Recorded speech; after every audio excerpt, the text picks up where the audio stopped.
पड़ता है इसका, ठीक है। हम्म। तो 2 पेपर हमारे होते हैं इसमें, एक पेपर 1 और एक पेपर 2।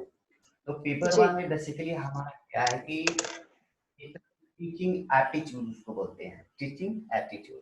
और टीचिंग एप्टीट्यूड में क्या होता है, आपने टीचिंग मेथोडोलॉजी क्या है, तो सबसे इम्पोर्टेंट बात है मेथड आपका क्या है टीचिंग के लिए, क्योंकि आप किसके अप्लाई कर रहे हैं, रिसर्च के लिए जा रहे हैं, एनालिटिकल एनालिसिस के लिए आप जा रहे हैं। बेसिकली हम करने क्या जाए, नेट क्वालिफाइड करना हो दिया तो एसिस्टेंट प्रोफेसर के लिए जाएंगे, और इधर जेआरएफ है, दोनों के लिए हम जा सकते हैं।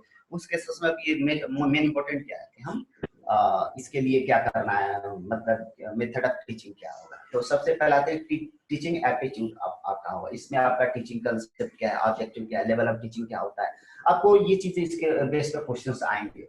जैसे हम इन जनरल ओवरऑल इसको पेडागोजी भी बोलते हैं, पेडागोजी, ठीक है।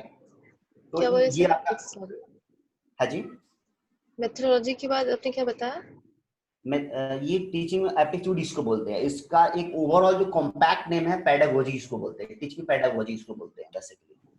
मतलब मेथोडोलॉजी हमारा कि टीचिंग में आपका क्या, कैसे आप अप्रोच करेंगे। अगर आप टीचिंग में जाते हैं सपोज, तो आपका क्या क्या अप्रोच होगा, बेसिक अप्रोच क्या होगा, कैसा टीच करेंगे किसी चीज को। क्योंकि देखिए टीच करना एक अलग चीज है, बट रियली टीच करना भी बिल्कुल अलग चीज है। क्योंकि आप क्लास में जाते हैं तो बच्चों को सेटिस्फाइड भी कराना है, आपको इन्वायरमेंट को एज ए उस लेवल पर ले जाना है कि जो आपने गोल सेट किया है वो कम से कम स्टूडेंट अचीव करे। तो उसके लिए जी। कंसेप्ट हमारे इसमें, तो इसी बेसिस पर सारे क्वेश्चन होंगे जिसको बोलते हैं टीचिंग एप्टीट्यूड बोलते हैं।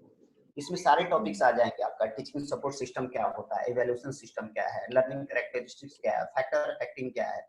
ये सारे टॉपिक्स से रिलेटेड क्वेश्चंस हमारे यहाँ आएंगे इसमें। पेपर 1 में जो हमारा पेपर 1 है इसके बेसिस पर होगा। दूसरा जो हमारा नेक्स्ट जो सिलेबस इसमें आता है उसी में मॉड्यूल 1 में ही हमारा जो हमारा पेपर 1 है, इसमें हमारा मॉड्यूल 1 अभी बोला, मॉड्यूल 2 क्या है पेपर 1 में, रिसर्च एप्टीट्यूड, यानी कि रिसर्च से रिलेटेड सारे क्वेश्चंस।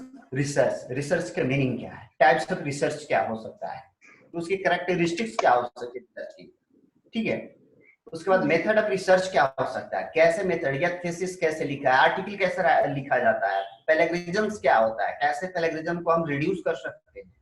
ये बहुत बड़ा इंपॉर्टेंट चीज है रिसर्च एप्टीट्यूड। और इस रिसर्च एप्टीट्यूड को होल रिसर्च एप्टीट्यूड को बोलते हैं, रिसर्च मेथोडोलॉजी बोलते हैं बेसिकली। ये 2 पार्ट आपके बहुत इंपॉर्टेंट है, ये होल डिपेंड करेगा इसके लिए आप प्रेजेंस ऑफ माइंड आपका, कि आप कैसे सोचते हैं, आपका ये देखा एज ए रिसर्च और एज ए टीचर्स या एज ए प्रोफेसर कैसे आपका बिहेवियर होगा। ये चीज आपको यहाँ से इसमें क्वेश्चन पूछा जाएगा बेसिकली। मेथड ऑफ रिसर्च में कौन कौन से हो, हाँ जी बोलिए।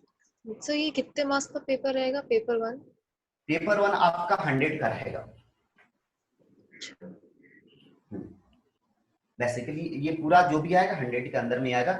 आपके पास टोटल 50 क्वेश्चन होंगे, 1 क्वेश्चन 2 मार्क्स होंगे, और कोई नेगेटिव मार्क्स नहीं होता है इसमें, पहली बात। अच्छा, नो नेगेटिव मार्किंग?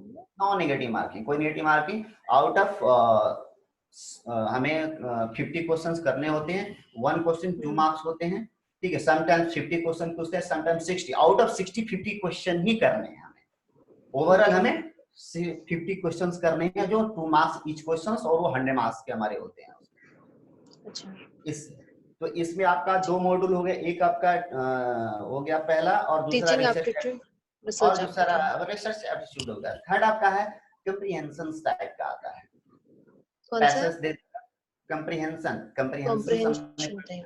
हाँ। उसमें क्या हो कि कोई पैराग्राफ दे देगा, उसमें हमें बहुत सारे क्वेश्चंस उसके इंक्लूडिंग इनसाइड रहेगा, उसे हमें रीड करके उसके आंसर देने होंगे, ठीक है। उसके बाद कम्युनिकेशन से रिलेटेड हमारे क्या होगा इसमें, मीनिंग ऑफ कम्युनिकेशंस क्या है, टाइप्स ऑफ कम्युनिकेशंस क्या है। क्योंकि कम्युनिकेशंस करने के बहुत सारे हमारे होता है, एक होता है कि वर्बल होता है, एक नॉन वर्बल होता है, हम बोल के एक बिना बोले, बहुत सारे ऐसे टाइप्स हमारे होते हैं। तो पढ़ना होगा मीनिंग ऑफ कम्युनिकेशंस क्या है, टाइप्स ऑफ कम्युनिकेशंस क्या है, कैरेक्टरिस्टिक्स कम्युनिकेशंस क्या है, कौन सा कम्युनिकेशन बेस्ट है, वर्बल है नॉन वर्बल है, कौन सा ज्यादा बेस्ट है, पता इफेक्टिव कम्युनिकेशन कौन सा इसमें हो सकता है बेसिकली, ठीक है। तो ये सारी चीजें हमें कम्युनिकेशंस में पढ़ेंगे कि कितने तरह से हम किसी चीज को कम्युनिकेट कर सकते हैं।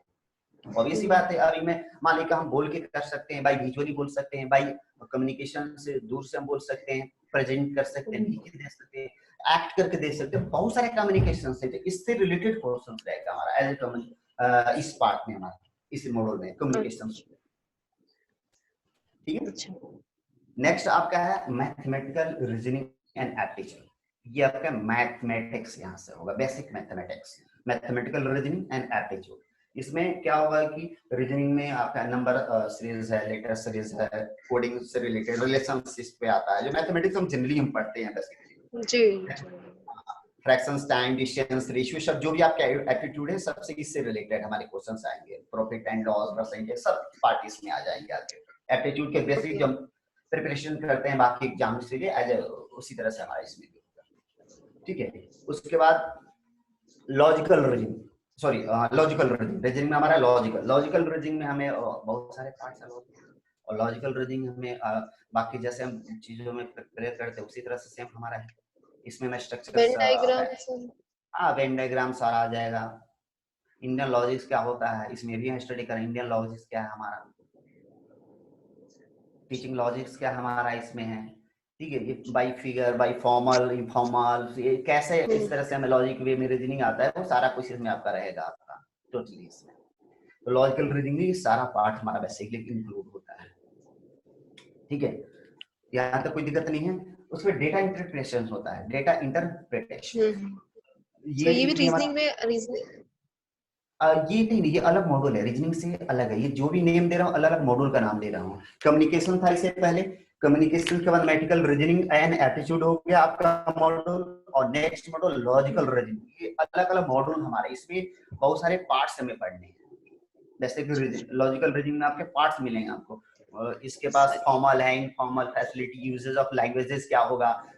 उसके बाद आपका पास ये क्लासिकल क्या होगा, स्कार्स पोजीशंस, इवैल्यूएशंस, ये बहुत सारे इसमें टर्म्स है। Venn diagram, simple and multiple use of establish validity and argument, ये सारी चीज इस पे रिलेटेड आपके लॉजिकल क्वेश्चंस होंगे, इसमें रीजनिंग क्वेश्चन जिसको हम बोलते हैं। जी सर।